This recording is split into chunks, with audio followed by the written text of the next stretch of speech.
Halo semuanya, selamat datang kembali. Hari ini kita bakal lihat lagi nih proyek konstruksi rohani besar-besaran yang kita jalani di tahun 2025. Kita akan bedah bareng gimana fondasi yang udah kita bangun, selangkah demi selangkah, sebenarnya mempersiapkan kita untuk sesuatu yang lebih besar lagi. Jadi ini bukan cuma sekedar kilas balik ya, tapi kita mau coba pahami sebenarnya apa sih tujuan dari semua yang udah kita lalui ini. Oke, ini dia peta perjalanan kita hari ini. Kita mulai dari blueprint atau cetak biru tahun 2025. Terus, kita akan lihat 3 pilar utamanya yang super penting. Lalu, kita akan lihat gimana semua ini membawa kita dari sekedar punya pola pikir baru menuju kedewasaan. Dan terakhir, kita akan tutup dengan panggilan yang jelas untuk tahun 2026. Yuk, kita mulai. Jadi, semua bermula dari dasarnya. Tema utama 2025 itu ibaratnya blueprint atau cetak biru untuk seluruh perjalanan rohani kita. Ini bukan sesuatu yang acak loh, tapi sebuah desain yang sengaja dibuat untuk membangun sesuatu yang kuat dan tahan lama, dimulai dari dalam diri kita. Nah, inti dari semua cetak biru ini adalah satu konsep kunci, pikiran Kristus atau yang kita kenal sebagai The King's Mindset. Ini jauh lebih dari sekedar berpikir positif ya. Ini adalah sebuah kerangka kerja spiritual yang lengkap yang dirancang buat membentuk ulang cara kita berpikir, cara kita bertindak, dan cara kita menjalani hidup. Semuanya sesuai teladan dan otoritas Kristus. Deklarasi ini jadi headline-nya sepanjang tahun. Ini yang bikin semua jadi fokus. Jadi, ini bukan cuma rangkaian pengajaran yang terpisah-pisah, tapi sebuah misi yang utuh selama setahun penuh. Semua hal, ujung-ujungnya kembali ke ide sentral ini, membangun pola pikir Sang Raja. Ibaratnya kompas yang jadi penunjuk arah kita. Oke, sekarang kita masuk ke pilar utama yang pertama. Membangun pikiran raja ini harus dimulai dari mana? Tentu dari arsitektur internal kita, yaitu pikiran kita sendiri. Kenapa? Karena apa yang kita bangun di dalam diri, itu yang akan menentukan seberapa kuat kita menghadapi apapun yang ada di luar. Dan coba deh lihat, fokus utama pengajarannya itu langsung menargetkan pikiran kita. Topik-topiknya tuh relevan banget kan?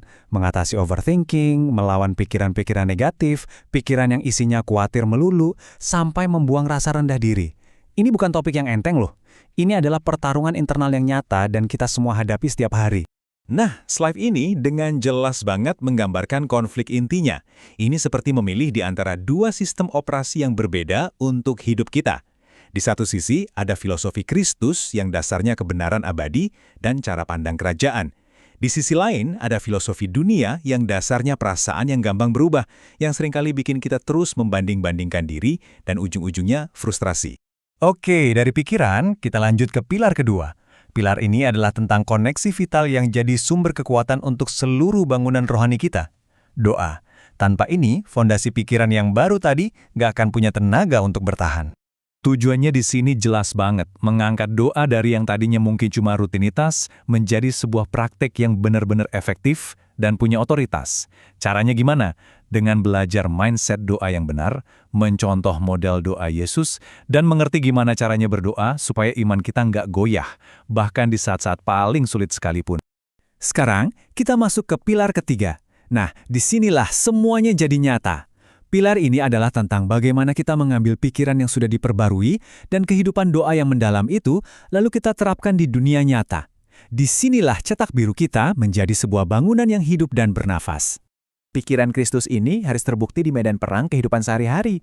Makanya, pengajarannya fokus banget pada cara mengalahkan monster pribadi kita, mengubah mentalitas pecundang jadi pemenang, dan benar-benar menghayati kemenangan total yang kita punya lewat Paskah. Ini adalah panggilan untuk berani bertindak, bahkan saat kita merasa takut. Tapi, dan ini penting banget untuk kita sadari, pilar-pilar ini tuh bukan konsep yang terpisah satu sama lain.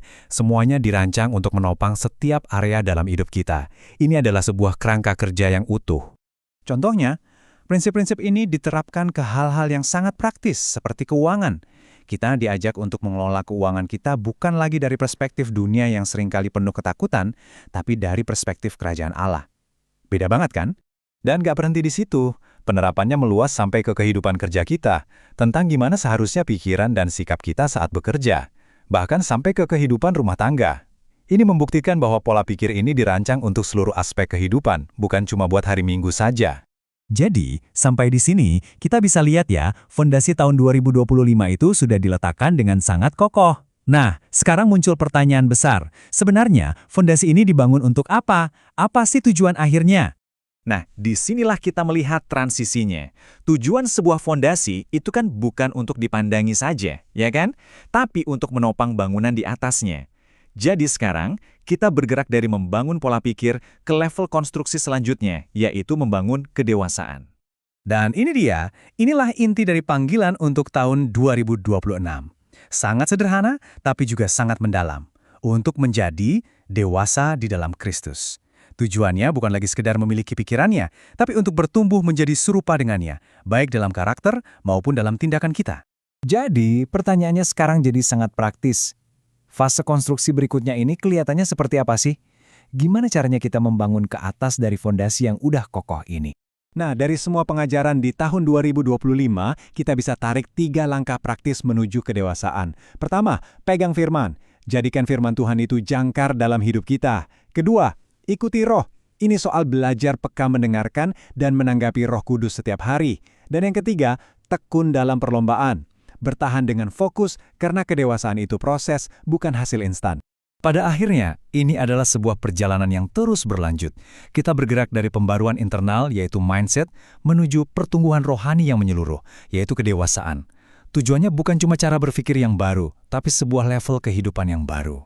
Jadi kita sampai di akhir analisis kita dengan sebuah pertanyaan untuk Anda pribadi. Fondasinya sudah diletakkan, sudah kokoh. Pertanyaannya sekarang adalah, bagaimana Anda akan membangun di atas fondasi itu pada tahun 2026?